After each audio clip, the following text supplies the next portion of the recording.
بسم الله الرحمن الرحيم بناوي خداي بخشندو مهربان حميم چەند پیتێک لە سەرەتای هەندێک لە سوورەتەکانی قورئاندا هاتوون ژمارەیان 14 پیتە. نیوەی کۆی پیتەکانی زمانی عەرەبین بۆ سەلماندنی ئیعجاز و مەزنی و گرنگی قورئان کە لە توانای هیچ کەس دانیە بەو پیتانە کتێبێکی ئاوا بێوێنە دابنێت. بەڕادەیەک هەتا ئەگەر هەموو گرۆی ئادەمیزاد و جن کۆ ببنەوە بۆ ئەو مەبەستە بێگومان ناتوانن. هەروەها چەندەها نهێنی تریشی تێدایە. زاناکان لە هەندێکی دواون، هەندێکی شیان وتویانە هەر خدا خۆی زانایە بەنهێنی ئەو پیتانە. تنزيل الكتاب من الله العزيز العليم هاتنە خوارەوەی ئەم قورئانە لەلایەن خدای باڵا دەست و شارەزا و زاناوەیە. غافر الذنب وقابل التوب شديد العقاب ذي الطول لا إله إلا هو إليه المصير. هەمیشە و زاتە لێ خۆشبووی گوناهە، وەرگری تەوبە و پەشیمانیە لە بەندە گوناهبارەکانی تۆڵە سێنەرە زۆر بە سەختی لە یاخی بوان و ستەمکاران. دەسەڵاتدارە و خاوەن و بەخشێنەری ناز و نیعمەتەکانە، هیچ خودایەک نییە جگەل لەو سەرنجامیش هەر بۆ لای ئەوە. ما يجادل في آيات الله إلا الذين كفروا فلا يغررك تقلبهم في البلاد. هیچ کەس لە بەرامبەری ئایەت و فەرمانەکانی خوداوە مجادلە و دەمەدەمێ ناکات جگەل لەوانەی کە بێ بڕوا و خودانە ناز بوون. ئەی پێغەمبەر کەواتە دەسەڵات و سەرمایە و هێزیان فریود نەدات. كذبت قبلهم قوم نوح والأحزاب من بعدهم وهمت كل أمة برسولهم ليأخذوه وجادلوا بالباطل ليدحضوا به الحق فأخذتهم فكيف كان عقاب. پێشەمانیش کافرانی مەککە و ئەوانەی لە دوایان دێن قەومی نوح و گەلێت دەستە و گرۆی تریش باوەڕیان بە پێغەمبەرەکانیان نەدەکرد. هەرگەلێک پەلاماری پێغەمبەرەکەی دەدا تا دەستگیری بکات و ئازاری بدات و لە بەرنامەکەی لای بدات. هەروەها مجادلە و دەمەدەمێیان دەکرد بۆ ئەوەی حەق داپۆشنونەی هێڵن. جا منیش پێچامنەوە و لە ناوم بردن، بڕوانن چۆن تۆڵەیەکم لێ سەندن. وكذلك حقت كلمة ربك على الذين كفروا أنهم أصحاب النار. ئابۆ شێوەیە بڕیاری پەروەردگاری تۆ ئەی محەممەد چەسپا بەسەر ئەوانەدا کە خوددا نەناس و بێباوەڕ بوون. بەڕاستی ئەوانە نیشتەجێی دۆزەخن. الذين يحملون العرش ومن حوله يسبحون بحمد ربهم ويؤمنون به ويستغفرون للذين آمنوا ربنا وسعت كل شيء رحمة وعلما فاغفر للذين تابوا واتبعوا سبيلك وقهم عذاب الجحيم.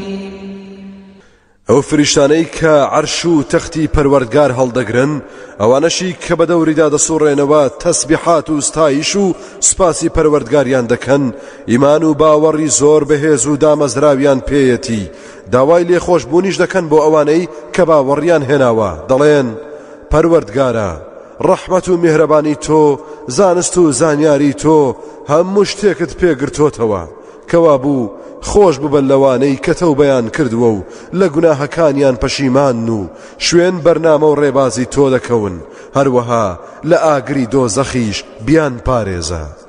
ربنا وأدخلهم جنات عدن التي وعدتهم ومن صلح من آبائهم وأزواجهم وذرياتهم إنك أنت العزيز الحكيم. پەروەردگارە بیان خەرە ئەو باخ و باخاتەی بەهەشتی عەدنەوە کە بەڵێنت پێداون، هاوڕێ لەگەڵ ئەو کەسانەدا کە چاک و خوداناسن لە باوک و دایک و هاوسەران و نەوەکانیان. بەڕاستی هەر تۆ خودایەکی باڵا دەست و دانایت. وقهم السيئات ومن تق السيئات يومئذ فقد رحمته وذلك هو الفوز العظيم. لە تۆڵەی هەموو گوناهەکان بیان پارێزە، خۆ هەر کەسێک لە تۆڵەی گوناهەکان بپارێزیت لە ڕۆژی قیامەتدا ئەوە ئیتر تۆ ڕەحمت پێکردووە، هەر ئەوەشە سەرفرازی و سەرکەوتنی گەورە و بێسنوور. إن الذين كفروا ينادون لمقت الله أكبر من مقتكم أنفسكم إذ تدعون إلى الإيمان فتكفرون. بێگومانەوانەی کە بێباوەڕبوون لە قیامەتدا بانجان لێ دەکرێت کە ڕق و خەشموقینی خوددا زۆر زیاتر لە ڕق و خەشموقینتان دژ بە یەکتر، چونکە کاتی خۆی بانگ دەکران بۆ ئیمان و باوەڕ کەچی ڕێبازی کوفرتان بەرنەدەدا و لەسەری بەردەوام دەبوون. قالوا ربنا أمتنا اثنتين وأحييتنا اثنتين فاعترفنا بذنوبنا فهل إلى خروج من سبيل. کافران لە وەڵامدا دەڵێن پەروەردگارە تۆ دەسەڵاتت بێ سنوورە، دوو جار ئێمەت مراندووە و دوو جار ئێمەت زیندوو کردوتەوە، مەبەست نەبوونی پێشهاتنە دنیاە کە جۆرە مردنێکە و ئەو مردنەش کە دەیزانین ژیانی دنیا و زیندووبوونەوەی قیامەتیش دوو جۆر ژیانە. ئایا چارەسەرێک ڕێبازێک نییە بۆ ڕزگاریمان؟ ذلكم بأنه إذا دعي الله وحده كفرتم وإن يشرك به تؤمنوا فالحكم لله العلي الكبير. ئێستاش ئەو بارودۆخەی کە تێیکەوتون بەهۆی ئەوەوەیە بەڕاستی کاتێک بانگەواز بکرێت بۆ پەرستنی خودای تاک و تەنها ئێوە باوەڕ ناهێنن، خۆ ئەگەر هاوڵی بۆ بڕیار بدرێت و ڕێبازیەک خوداناسین کەنار بخرێت ئێوە باوەڕ بەوە دەهێنن. ئێستاش فەرمان هەر فەرمانی خودای بەرز و بڵند و گەورەیە بۆ جیاکردنەوەی ئیمانداران لە بێباوەڕان. هو الذي يريكم آياته وينزل لكم من السماء رزقا وما يتذكر إلا من ينيب. ئەو خودایە بەردەوام بەڵگە و نیشانەی دەسەڵاتداری خۆیتان نیشان دەدات، لە ئاسمانیشەوە ڕزق و ڕۆزیتان بۆ دادەبەزێنێت، وەک باران، هەوا، جۆرەهاتیش کە دەبنە سەرچاوی ڕۆزی. کەسیش یاداوەری وەرناگرێت و بیر ناکاتەوە جگەلەوانەی کە دەگەڕێنەوە بۆ لای ئەو زاتە. فادعوا الله مخلصين له الدين ولو كره الكافرون. ئەو کاتە ئەی ئیمانداران ئێوە هەر هانە و هاوار بۆ خوددا بەرن و ملکەت و فەرمان بەرداری ئاین و بەرنامەکەی ئەو بن، ئەگەرچی کافر و بێبڕواکان پێی سەغڵەت بن و پێیان ناخۆش بێت. رفيع الدرجات ذو العرش يلقي الروح من أمره على من يشاء من عباده لينذر يوم التلاق. ئەو پەروەردگارە پلەپایەی زۆر بڵندە، خاوەنی تەختی فەرمان ڕەوایەتی تایبەتی خۆیەتی. ئەو زاتە وحی و نیگا بە فەرمانی خۆی دەنێرێت بۆ هەر کام لە بەندەکانی کە بیەوێت. قورئان ڕۆحە، چونکە ژیان بەخشە بە عەقڵ و دڵ و دەروون، بۆ ئەوەی خەڵکی بترسێنێت لە ڕۆژی بەیەک گەیشتنەوەی ڕۆح بەجەستە، گەیشتنەوەی ئادەمیزاد بەکردەوەکانی. يوم هم بارزون لا يخفى على الله منهم شيء لمن الملك اليوم لله الواحد القهار. ئەو ڕۆژە هەمویان بەدەرەوەن، ڕوت و ڕەجاڵ، نهێنی و ئاشکرا وەک یەکە، هیچ شتێکیان لە خوددا شارەوە نییە. ئەوسا پەروەردگاری مەزن دەفەرموێت ئەمڕۆ پاشایەتی و فەرمانڕەوایی شایستەی چێیە؟ چێ خاوەنی هەموو ئەم بوونەوەرەیە؟ کەس نییە وەڵام بداتەوە. خۆی دەفەرموێت هەر هەمووی بۆ خودای تاک و تەنها و خەشمگیرە. اليوم تجزى كل نفس بما كسبت لا ظلم اليوم إن الله سريع الحساب.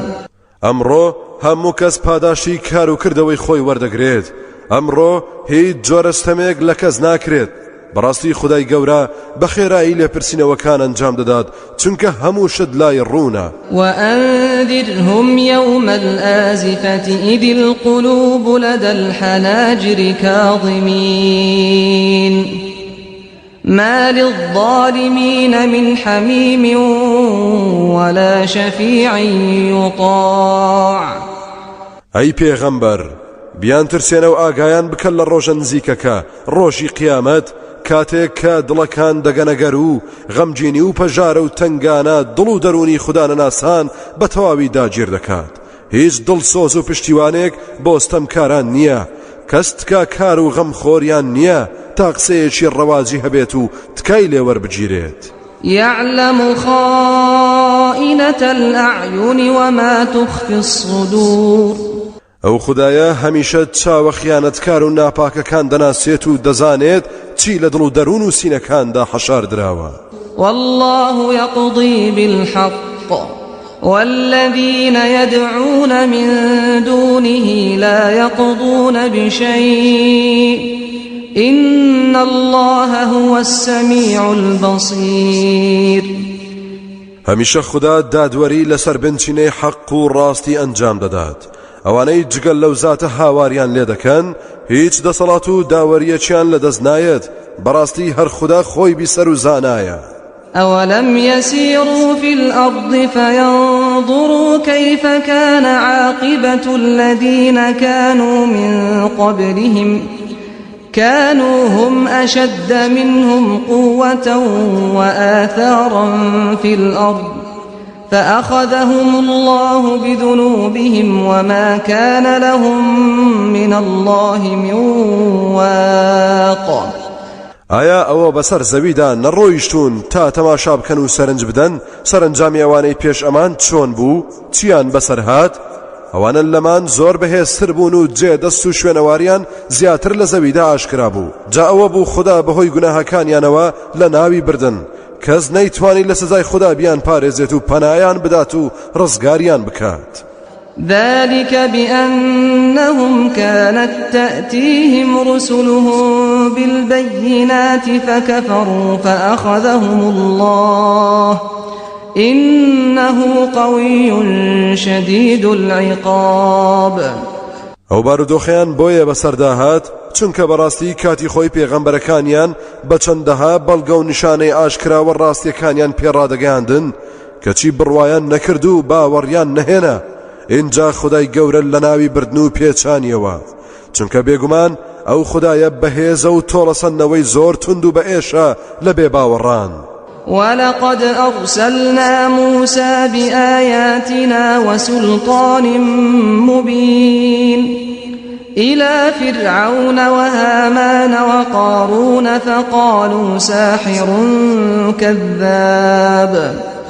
سوێن بە خوددا بەڕاستی ئێمە موسامان ڕەوانە کرد هاوڕێ لەگەڵ چەندەها بەڵگە و نیشانەی ئاشکرادا بۆ سەر فرعون و هامان و قارون بەڵام ئەو ستەمکارانە وتیان جادوگەرێکی درۆزنە. فلما جاءهم بالحق من عندنا قالوا اقتلوا أبناء الذين آمنوا معه واستحيوا نساءهم وما كيد الكافرين إلا في ضلال. جاکاتێک هات بۆ لایەن و هەموو ڕاستیەکی بۆ سەلماندن بە بەڵگە و مۆجیزەی ئاشکراوە کە لەلایەن ئێمەوە پێی بەخشرا بوو. فرعون و دار و دەستەی فەرمانیاندا و وتیان ڕۆڵەی نێرینەی هەموو ئەوانە بکوژن کە باوەڕیان هێناوە و لەگەڵ موسادان ئافرەت و کچەکانیان بهێڵنەوە بۆ کارەکەری. بەڵام خەیاڵیان خاوە لە کاتێکدا پیلان و تەڵەکەی بێباوەڕان هیچ نییە تەنها سەری لە سەرگەردانیەوە دەردەچێت. وقال فرعون ذروني أقتل موسى وليدع ربه إني أخاف أن يبدل دينكم أو أن يظهر في الأرض الفساد. اینجا فرعون وتی وازم لێ بهێنن با موسا بکوژم با هەر هاوار لە پەروەردگاری بکات چونکە بەڕاستی من دەترسم کە دین و ئاینتان بگۆڕێت یاخود دووبەرەکی و خراپە و شەڕ و شۆڕ لە وڵات و سەرزەویدا بەرپا بکات. وقال موسى إني عذت بربي وربكم من كل متكبر لا يؤمن بيوم الحساب. موسى جوتي بێگومان من پەنادەگرم بە پەروەردگاری خۆم کە پەروەردگاری ئێوەشە لە هەموو لوت بەرز و خۆ بەزلزانێک باوەڕی بە ڕۆژی لێپرسینەوە نەبێت ڕاستیەکان ئاوەژوو بکات. وقال رجل مؤمن من آل فرعون يكتم إيمانه أتقتلون رجلا أن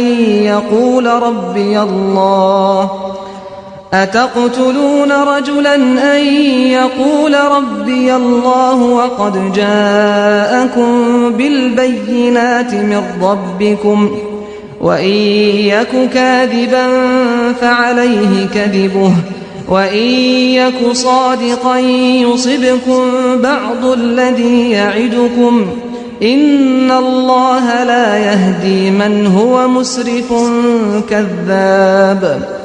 دیارە سەرنجام فرعون بڕیاریداوە موسا شەهید بکات، بۆیە پیاوێکی ئیماندار لە خزمانی فرعون کە باوەڕەکەی شاردبەوە تا ئەو کاتە وتی ئایا ڕەوایە پیاوێک بکوژن تەنها تاوانی ئەوەیە کە دەڵێت پەروەردگارم ئەڵڵایە؟ لە کاتێکدا چەندەها بەڵگە و نیشانەشی لەلایەن پەروەردگارتانەوە بۆ هێناون و نیشانی داون. خۆ ئەگەر درۆزن بێت ئەوە درۆزنیەکەی بە زەرەری خۆی تەواو دەبێت. خۆ ئەگەر ڕازگۆ بێت هەندێک لەو بەڵایەنەتان بەسەردێت کە پێڕاگەیاندون. بەڕاستی من دڵنیام کە خوددا هیدایەت و ڕێنمووی کەسێک ناکات زیادە ڕەو و درۆزن بێت. واتە ئەگەر موسا درۆزن بووایە ئەو هەموو پشتیوانی لێ نەدەکرا لەلایەن خودداوە. يا قوم لكم الملك اليوم ظاهرين في الأرض فمن ينصرنا من بأس الله إن جاءنا قال فرعون ما أريكم إلا ما أرى وما أهديكم إلا سبيل الرشاد.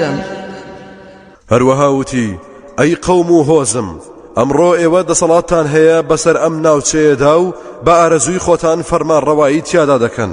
جابیر بکەنەوە و تێفکرن چێ دەتوانێت فریامان بکەوێت، چێ دەتوانێت ڕزگارمان بکات لە تۆڵە و سزای خوددا ئەگەر یەخەی پێگرتین. فرعون قسەکەی پێبڕی وتی من تەنها هەر ئەو ڕاو بۆ چوونە بە چاک دەزانم و لام پەسەندە کە پێم ڕاگەیاندن. من تەنها ڕێبازی چاک و دروستم نیشان داون. وقال الذي آمن يا قوم إني أخاف عليكم مثل يوم الأحزاب مثل دأب قوم نوح وعاد وثمود والذين من بعدهم وما الله يريد ظلما للعباد. ئەو پیاوەی کە ئیمانی هێنابووتی بێگومان من دەترسم ڕۆژێکتان بەسەر بێت وەکو ئەو ڕۆژەی بەسەر گرۆ و قەومەننا لەبارەکانی پێشوودا هات، وەکو ئەوەی کە بەسەر قەومی نوح و عاد و ثەمود و ئەوانەی بەدوای ئەواندا هاتن. جاوانە بێت خوددا بیاوێت ستەم لە بەندەکان بکات و حەز بە تیاچوونیان بکات. ويا قوم إني أخاف عليكم يوم التناد. ئەی قەوم و هۆزم من بەڕاستی دەترسم لە ڕۆژی هاوار و ئاهوناڵە و بانکردنتان بۆ لێپرسینەوە ڕۆژی قیامەت. يوم تولون مدبرين ما لكم من الله من عاصم ومن يضلل الله فما له من هاد. ئەو ڕۆژەی کە هەموو لەبەری هەڵدێن و پشت هەڵدەکەن و هەموو سەرگەردانن نازانن چی بکەن و ڕوو بکەنە شوێ، کەس نییە پەناتان بدات لە خشم و قینی خوددا. ئەوەشی خوددا گومڕای بکات بەهۆی خراپەکاری خۆیەوە هیچ کەسی تر ناتوانێت هیدایەت و ڕێنمووی بکات. ولقد جاءكم يوسف من قبل بالبينات فما زلتم في شك مما جاءكم به حتى إذا هلك قلتم لن يبعث الله من بعده رسولا كذلك يضل الله من هو مسرف مرتاب. سوێن بە خوددا بەڕاستی کاتی خۆی یوسف بەڵگە و نیشانەی زۆری بۆ هێنان تا ڕێبازی خوداناسی بگرنەبەر کەچی بەردەوام لە گوماندا بوون بەرامبەرەو بەرنامە و ئاینەی کە بۆی هێنابوون هەتا ئەو کاتەی وەفاتی کرد ئەوسا وتتان ئیتر تەواو هەرگیز خوددا دوای ئەم پێغەمبەری تر نانێرێت هەر بەو شێوەیە خوددا کەسانی سەرکەش و گوناهکار و دڵدانە مەزرا و ڕاڕا گومڕا دەکات. الذين يجادلون في آيات الله بغير سلطان أتاهم كبر مقتا عند الله وعند الذين آمنوا كذلك يطبع الله على كل قلب متكبر جبار. ئەو کەسانەی کە مجادلە و گفتوگۆ دەکەن دەربارەی ئایەت و فەرمانەکانی خوددا بێ ئەوەی هیچ بەڵگەیەکیان بۆ هاتبێت ئەم مجادلە و گفتوگۆیە زۆر بێزرا و تاوانە لەلای خوددا و لەلای ئەوانەشی کە ئیمانیان هێناوە هەر بەو شێوەیە خوددا مۆر دەنێت بەسەر هەموو خاوەن دڵێکی خۆبەزلزان و ڕقەستور و ستەمکاردا. وقال فرعون يا هامان ابن لي صرحا لعلي أبلغ أسباب السماوات فأطلع إلى إله موسى وإني لأظنه كاذبا وكذلك زين لفرعون سوء عمله وصد عن السبيل وما كيد فرعون إلا في تباب. ئالەو گەرمەی قسەی ئیماندارەدا فرعون بە هامانی وت ئەی هامان برجێکی بەرزم بۆ دروست بکە بۆ ئەوەی هەندێک هۆکارم دەست بکەوێت هۆکاری بەرزبوونەوە بۆ ئاسمانەکان تا لەوێوە سەرکەوم و نهێنیەکان شارەزا ببم تا سەردانێکی خودای موسا بکەم و بیبینم هەرچەندە من دڵنیام کە درۆزنە. ئابەو شێوەیە کار و کردەوە ناشرینەکان لەلای فرعون جوان کرا و لە ڕێبازی ڕاست و دروست لادرا بێگومان پیلان و نەخشەی نادروستی فرعون هەر لە زەرەردایە. وقال الذي آمن يا قوم اتبعون أهدكم سبيل الرشاد. ئەو کەسەی کە ئیمانی هێنابوو دووبارە هاتەوە قسە وتی ئەی قەوم و هۆزەکەم شوێنی من بکەون بە قسەی من بکەن ڕێنموویتان دەکەم بۆ ڕێبازی سەرفرازی و چاکە و چاکەکاری. يا قوم إنما هذه الحياة الدنيا متاع وإن الآخرة هي دار القرار. أي قوم هوزم بێگومان ژیانی ئەم دنیاە تەنها بریتیە لە ڕابواردنێکی کەم بەڕاستی ژیانی پاشە ڕۆژ و داهاتوو هەر ئەو شوێنی ئومێد و ئارامگرتن و حەسانەوەیە بۆ ئیمانداران.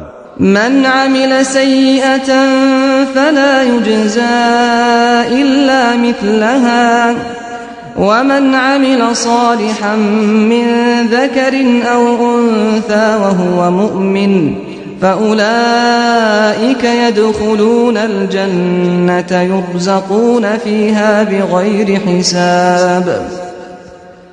ئەوەی گوناه و هەڵەیەکی کردبێت تەنها بەقەدەر هەڵە و گوناهەکەی خۆی تۆڵی لێدەسەنرێت ئەوەشی کە چاکەی کردووە لە پیاوان و ئافرەتان لە کوڕان و لە کچان لە کاتێکدا کە خاوەنی باوەڕی دامەزراون ئەوانە دەچنە بەهەشتەوە و بێسنوور و بێحساب ڕزق و ڕۆزی هەمە جۆر و هەمە چەشنیان پێدەبەخشرێت. ويا قوم ما لي أدعوكم إلى النجاة وتدعونني إلى النار. أي قوم هوزم أو تشيا خو من بانجي أو دكم بو رزقاري بو سرفرازي بو بهشت كتشي أو بانجي من دكن بو خدان ناسي بو سرگرداني بو دوزخ. تدعونني لأكفر بالله وأشرك به ما ليس لي به علم وأنا أدعوكم إلى العزيز الغفار. بانگم دەکەن تا باوەڕم بە خوددا نەمێنێت و هاوڵ و شەریکی بۆ بڕیار بدەم بێ هیچ بەڵگە و زانستی و زانیاریەک لە کاتێکدا من بانگتان دەکەم بۆ لای زاتێک کە زۆر بەدەسەڵاتە و زۆریش لێ خۆش بووە. لا جرم أن ما تدعونني إليه ليس له دعوة في الدنيا ولا في الآخرة وأن مردنا إلى الله وأن المسرفين هم أصحاب النار. شتێکی ڕاستە و گومانی تێدا نییە ئەوەی کە ئێوە من بانگ دەکەن بۆ لای خاوەنی هیچ بانگەواز و بەرنامە و پرۆگرامێک نییە، نە لە دنیادا نە لە قیامەتیشدا.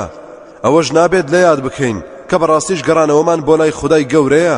ئەوانەشی تاوانی زۆر ئەنجام دەدەن و سەرکەش و لە سنوور ترازاون، ئەوانە نیشتەجێی دۆزەخن.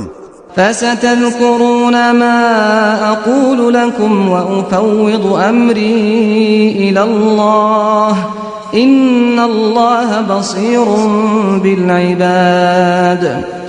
جا لە ئایندەدا ڕۆژێک دێت ئەم قسانەی منتان بێتەوە یاد.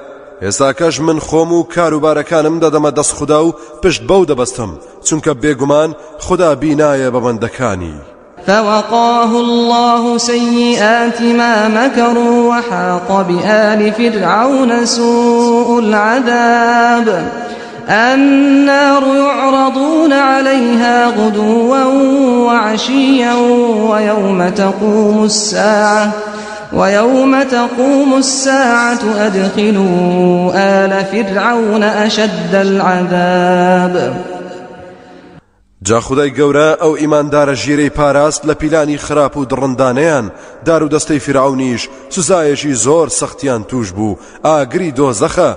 بەیانیان و ئێواران نیشانیان دەدرێت یاخود پیایاندا دەچزێنێت لە جیهانی بەرزەخدا. ڕۆژی قیامەتیش فەرمان دەدرێت ئادەی تاقم و دەستەی فرعون بخەنە ناو ئێش و ئازاری زۆر ناخۆشەوە. وإذ يتحاجون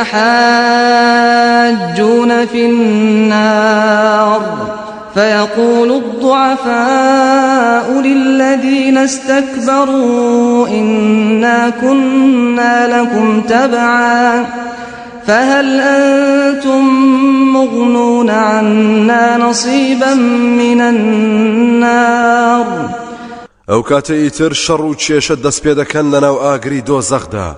لاواز و چەوساوەکان بەدەسەڵاتدار و لوود بەرزەکان دەڵێن خۆ بەڕاستی ئێمە شوێن کەوتەی ئێوە بووین، ئایا ئێوە ناتوانن تۆزێک سزای ئاگرمان لەسەر کەم بکەنەوە؟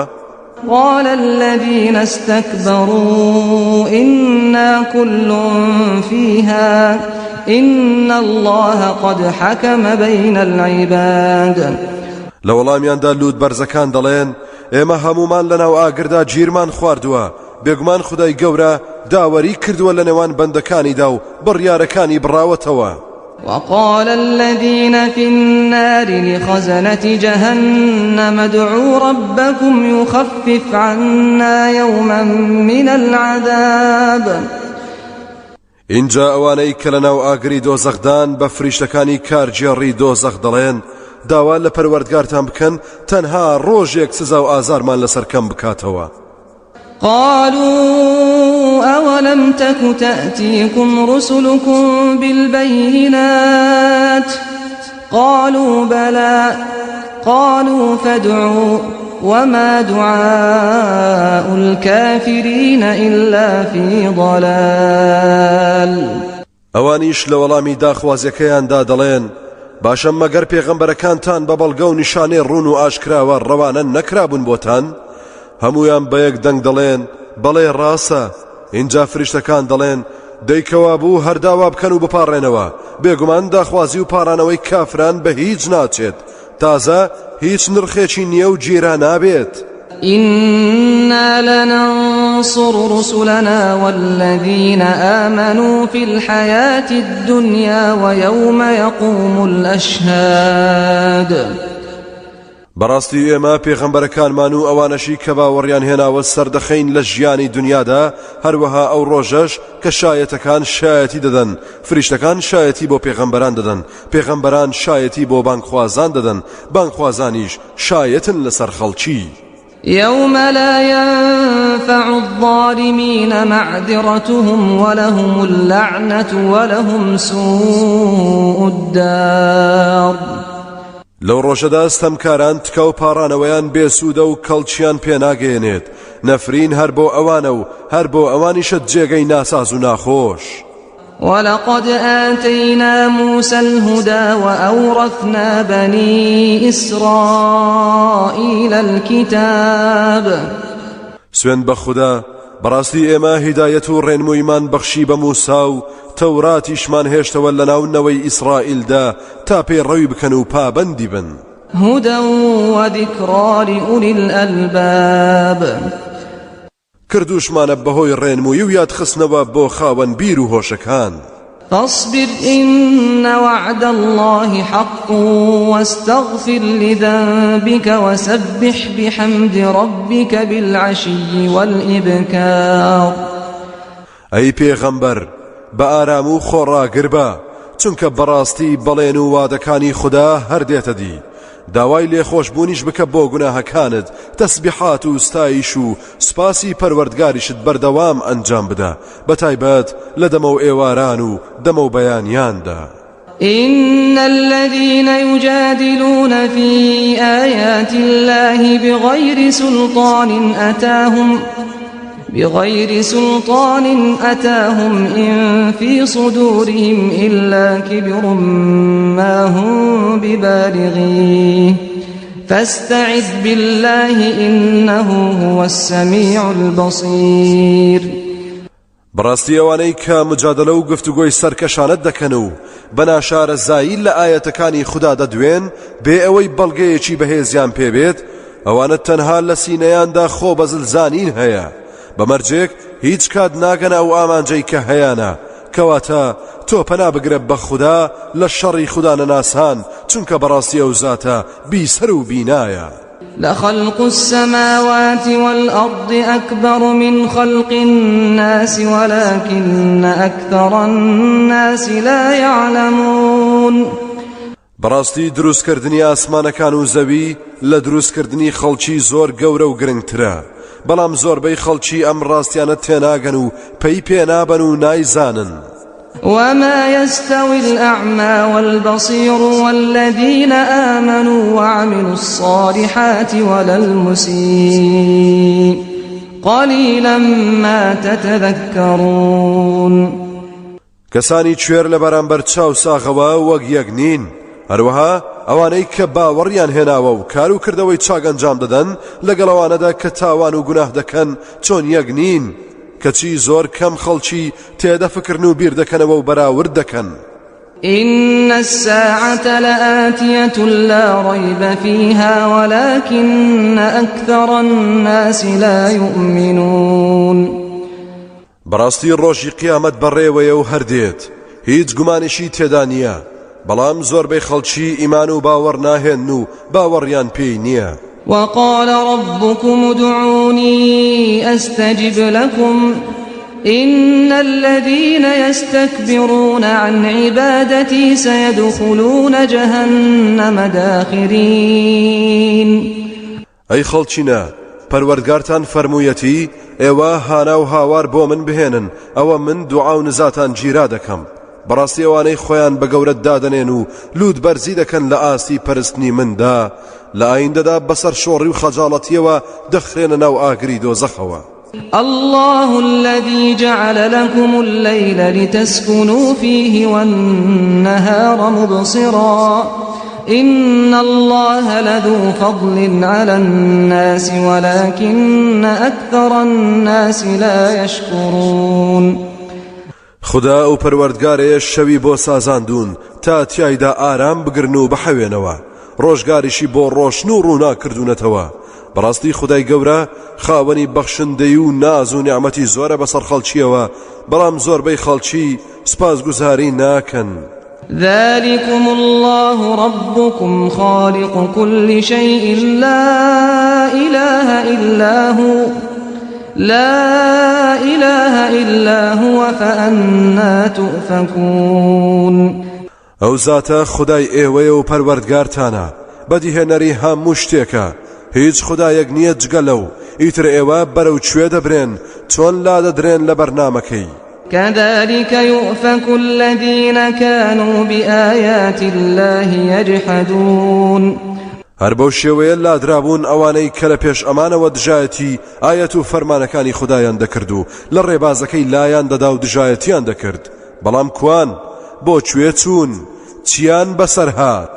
الله الذي جعل لكم الأرض قرارا والسماء بناء وصوركم فأحسن صوركم ورزقكم من الطيبات ذلكم الله ربكم فتبارك الله رب العالمين.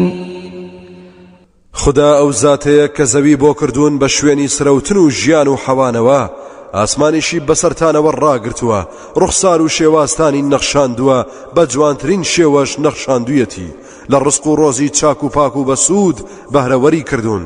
جا ئەوەیە خدای پەروەردگارتان پاک و بێگەرد و بڵندە، ئەو خدایەی کە پەروەردگاری هەموو جیهانیانە. هو الحي لا إله إلا هو فادعوه مخلصين له الدين الحمد لله رب العالمين. ئەو زاتە هەمیشە و بەردەوام هەر زیندووە، جگە لەو خدایەکی تر نییە کەوا بوو هانا و هاوار و نزاتان ڕووبەو بێت، ملکەت و فەرمانبەرداری بەرنامە و ئاینەکەی ئەو بن. سپاس و ستایش بۆ خدا کە پەروەردگاری هەموو جیهانیانە.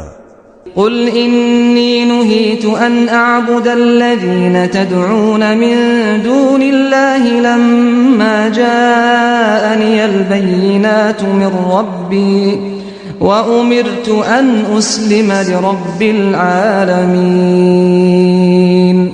أي پیغمبر پیان بڵێ بێگومان من قەدەغەم لێکراوە ئەو شتانە بپەرستم کە ئێوە لە جیاتی خوددا هانا و هاواری بۆ دەبن، لە کاتێکدا بەڵگە و نیشانەی زۆر و ئاشکرام لەلایەن پەروەردگارمەوە پێگەیشتووە و من فەرمانم پێدراوە بە ملکەتی خۆم بدەمە دەست پەروەردگاری هەموو جیهانیان.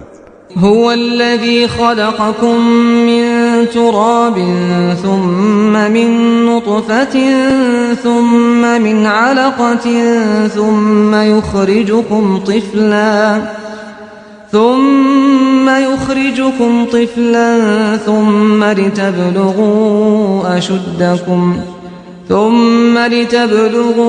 أشدكم ثم لتكونوا شيوخا ومنكم من يتوفى من قبل ولتبلغوا أجلا مسمى ولعلكم تعقلون. ئەو خدایە لە خاک ئێوەی دروست کردووە، لەوە دوا لە نوتفە کە بریتیە لە بەیەکگەیشتنی سەرمێکوتەیەک کە بە چاو نابینرێت بە هێلکۆکەیەک کە بەقەدەر خاڵێکی بچووکە، لەوە دوا دەبێتە خۆ هەڵواسەرێک پاشان دەرتان دەهێنێت کە منداڵێکی ساوان بەرەبەرە گەورەتان دەکات بۆ ئەوەی بگەنە ئەو پەڕی هێز و توانا و ژیریتان، پاشان بۆ ئەوەی ببنە پیر و پەککەوتە، هەشتانە پێش ئەوەی بگاتە یەکێک لەو قۆناغانە دەمرێت، هەتانە دەمێنێتەوە بۆ ئەوەی بگاتە کاتێکی دیاریکراو. خدای گەورە ئەم هەموو ڕاستیانەتان دەخاتە بەرچاو بۆ ئەوەی عەقڵ و ژیریتان بخەنە کار. هو الذي يحيي ويميت فإذا قضى أمرا فإنما يقول له كن فيكون. هەرەو زاتە ژیان دەبەخشێت و زیندەوەران و گیان لەبەران دەمرێنێت، جا کاتێک بڕیاری شتێکیدا هەرەوەندەیە کە پێی بفەرموێت ببە دەست بەجێ دەبێت. ألم تر إلى الذين يجادلون في آيات الله أنى يصرفون. ئایا نابینیت ئەوانەی کە مجادلە و گفتوگۆی نابەجێ دەکەن دەربارەی ئایەت و فەرمانەکانی خوددا، ئەو سەرگەردانانە بەرەو کوێلا دەدرێن لە حەق و ڕاستی ڕوو لە کوێ دەکەن. الذين كذبوا بالكتاب وبما أرسلنا به رسلنا فسوف يعلمون. إذ الأغلال في أعناقهم والسلاسل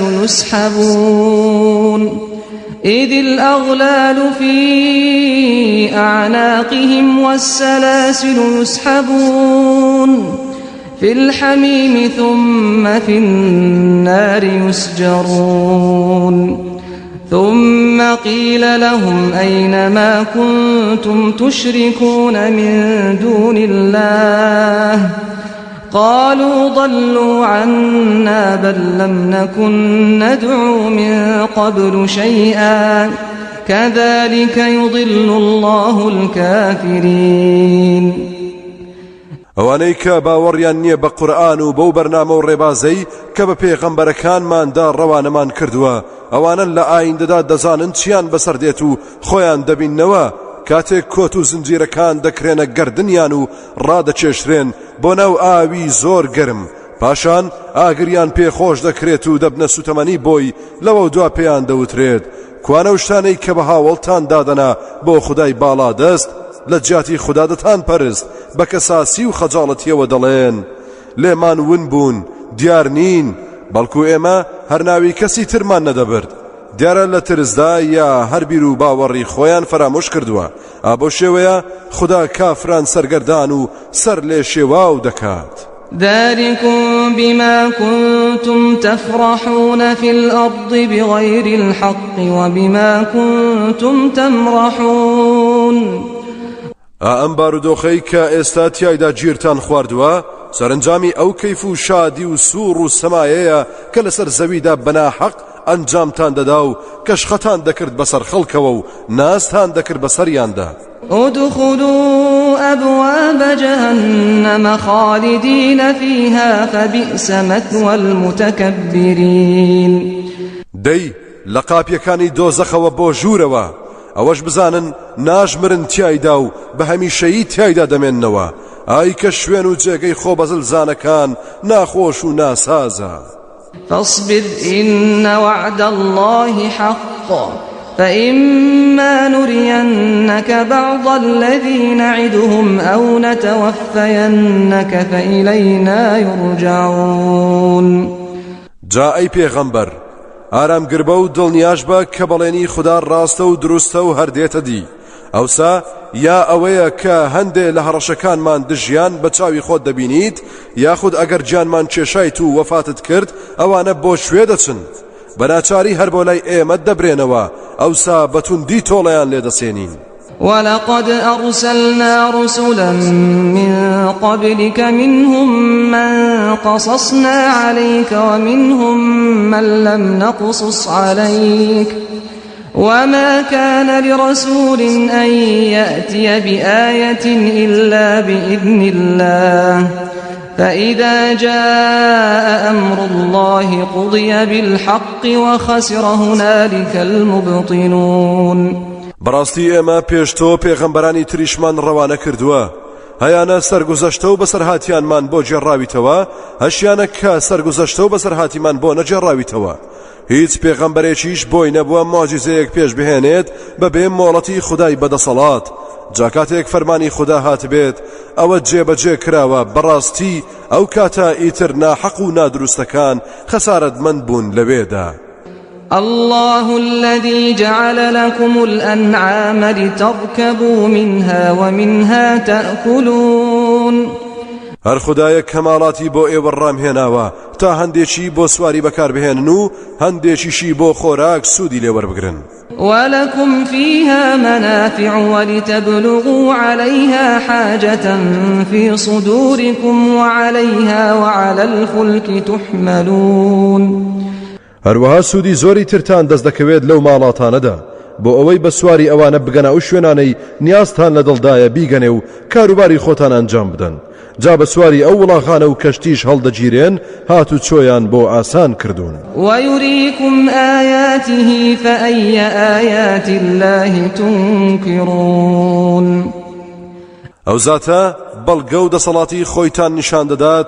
جا بە چ بەڵگە و نیشانە و مۆجیزەیەکی خودایی ئێوە بڕواناکەن و دژی دەوەستن أفلم يسيروا في الأرض فينظروا كيف كان عاقبة الذين من قبلهم كانوا أكثر منهم وأشد قوة وآثارا في الأرض فما أغنى عنهم ما كانوا يكسبون ئایا ئەوە بە زەویدا نەگەڕاون تا تەماشا بکەن کە چیمان بەسەر قەوم و خەڵکانی پێش ئەماندا هێناوە و سەرنجامیان چۆن بووە ئەوانە زۆر لەمان زیاتر بوون و هێزیان لەمان زۆرتر بوو شوێنەواریان لە زەویدا ئاشکراتر بوو بێگومانە و کار و کردەوە نادروستەی کە دەیان کرد هیچ فریایان نەکەوت و ڕزگاری نەکردن فلما جاءتهم رسلهم بالبينات فرحوا بما عندهم من العلم وحاق بهم ما كانوا به يستهزئون. جاکاتێک کە پێغەمبەرەکانیان بە بەڵگە و نیشانەی تەواوەوە بۆیان ڕەوانەکرا لە جیاتی ئەوەی باوەڕیان پێ بهێنن خۆیان دڵخۆش کرد بەو ڕاددەکەمەی کە لە زانست و زانیاری هەیان بوو. سەرنجام هەڕەشەی خوددا لەسەر زاری پێغەمبەراندا یەخەی پێگرتن و ئەوەی کە ئەوان گاڵتەیان پێدەکرد دەستە و یەخەیان بوو فەوتاندنی. فلما رأوا بأسنا قالوا آمنا بالله وحده وكفرنا بما كنا به مشركين. جاکاتێک کە تۆڵە و سزای ئێمەیان بینی و دڵنیابوون کە ڕزگاریان نابێت وتیان ئیتر ئێمە باوەڕمان بە تاکو و تەنهایی خوددا هێناوە جگەل لەو کەسی تر ناپەرستین. بێ باوەڕیش بووین بەو شتانەی کە دامان نابوو بە هاوڵی خودای پەروەردگار و پەشیمانین. فلم يك ينفعهم إيمانهم لما رأوا بأسنا سنة الله التي قد خلت في عباده وخسر هنالك الكافرون.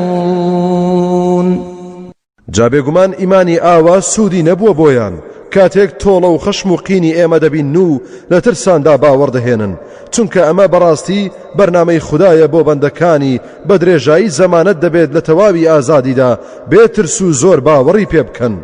باوەڕی تنگانە و کاتی تیاچوون پەسەند نییە. ئالەو شوێنەدا ئیتر کافر و بێبڕواکان خەسارەتمەندی و زەرەری بێت.